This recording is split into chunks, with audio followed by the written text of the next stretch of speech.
2024, I hate to say this upcoming year, there's no one movie that I'm really looking forward to. Every single year, there's always one movie where I'm like, I cannot wait to see that this year. This year, it's just, it doesn't exist. Either way, it's unfortunate to say, but I do have a list here of 10 movies that I'm looking forward to in 2024. But real quick, guys, let me know what movies you're looking forward to in 2024. Leave those down below in the comment section. And make sure you check out my sponsor, Into the AM. There's a 10% discount code in the description box. And as always, I'm wearing one of their shirts. They're comfortable, they fit, lots of great designs. You don't want to miss them. So let's get started. Number 10, Lord of the Rings, Ride of the Rohirrim. This movie really intrigues me, even though I know nothing about it. I was just going through the list of movies coming out this year, and I was like, Lord of the Rings. We're getting another Lord of the Rings film, but not just any Lord of the Rings film. An animated Lord of the Rings film.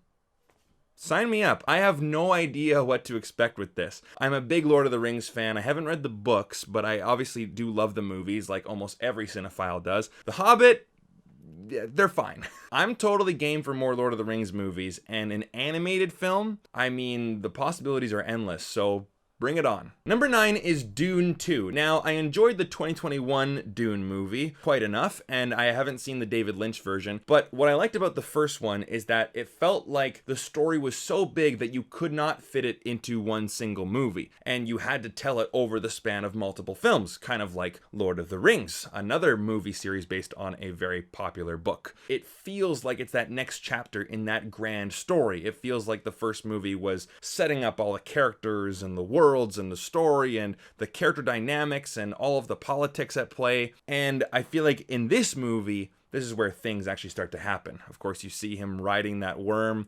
It reminds me of Avatar, right? And yes, I know Dune came first. I understand that, but I've seen Avatar, right? So I'm just making that connection.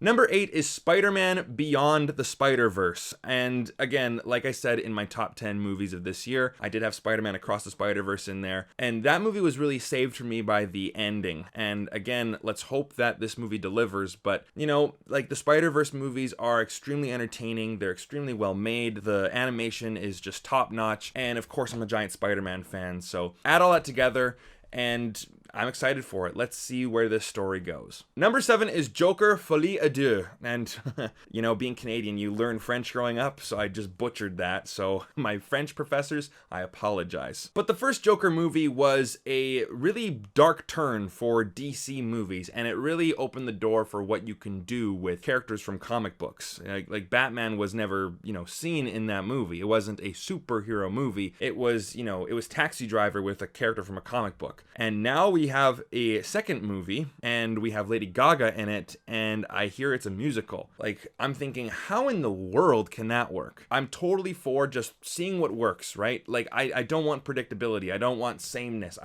Let's just go balls to the wall, just go completely out there and see if it works. I'm excited for it. Number 6 is Civil War. Now, if I have to review this movie, I'm going to be wearing my Canadian jersey because I just know how hostile that comment section is going to be, especially during an election year for you Americans out there. I saw the trailer and I mean, I love this kind of stuff. I love like the what if there was a civil war in the United States today? Would, you know, this state be aligned with this state and what would happen? And it looks really interesting. And A24 is behind it, so it's not just some, you know, straight to Netflix garbage. It does have some credibility to the name, and I'm all for it. I think it's going to be a very intriguing movie, a movie that's going to spark a lot of discussion, and I think I'm just going to sit back and eat some popcorn and just let it all unfold. I think it's kind of fun watching that stuff unfold when you're not really involved in it. So yeah, Civil War. Number 5 is Horizon: An American Saga, and the reason why I'm excited for this movie is because not only is it Kevin Costner in the director's chair, it's a giant Western, but it's in 2 parts. Part 1 is in June and part 2 is in August. It's a cinematic experience.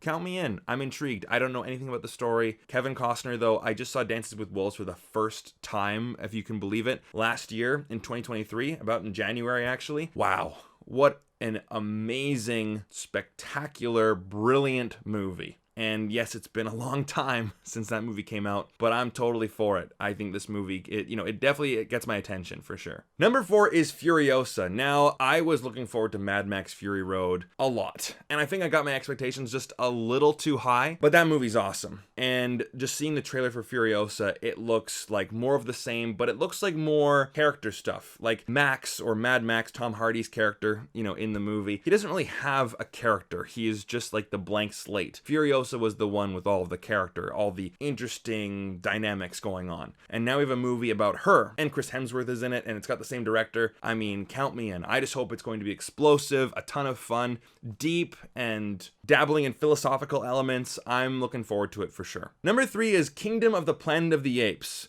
Simply put, I really enjoyed the Planet of the Apes trilogy, the most recent one. Again, I am going to have to hand in my cinephile card because I haven't actually seen any of the other Planet of the Apes films. I've only seen the more recent Andy Serkis ones. And now, we're picking up the story after Caesar's story.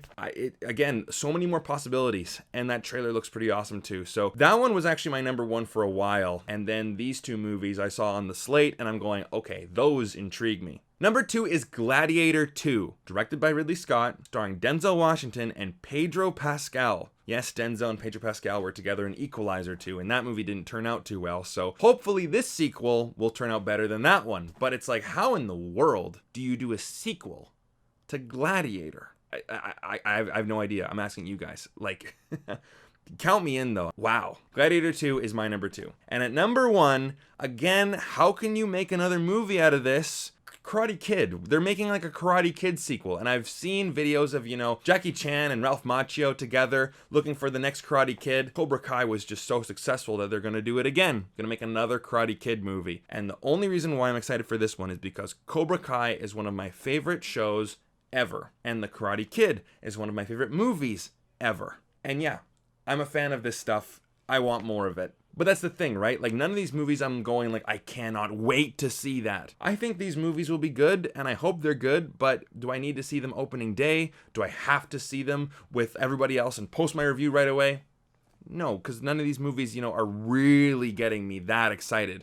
But again, I'm hopeful. I'm going to go into these movies wanting to see a great movie, and I think we will. But again, I've been wrong before. So there you go, guys. Thank you so much for watching. Thank you so much for being here, and I'll see you guys in the next one. Take care.